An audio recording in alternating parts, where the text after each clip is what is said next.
నిర్లేపా నిర్మలా నిత్యా నిరాకారా నిరాకులా నిర్గుణా నిష్కలా శాంతా నిష్కామా నిరుపప్లవా నిర్లేపా నిర్మలా నిత్యా. అమ్మవారు నిత్యమైనది, సత్యమైనది. అంటే సృష్టి స్థితి లయ జరుగుతున్నా కూడా దానితో సంబంధము లేకుండా పరబ్రహ్మ స్వరూపురాలు అయినటువంటి పరమాత్మ స్వరూపురాలిగా ఉండేది.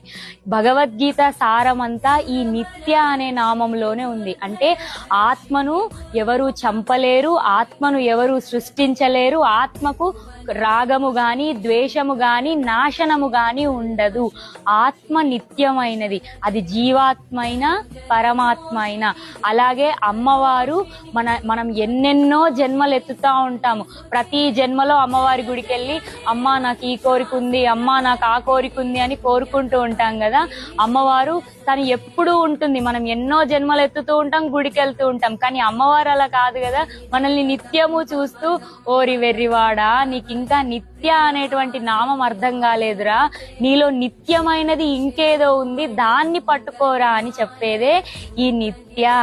నిర్లేప నిర్మల నిత్య నిరాకార నిరాకుల.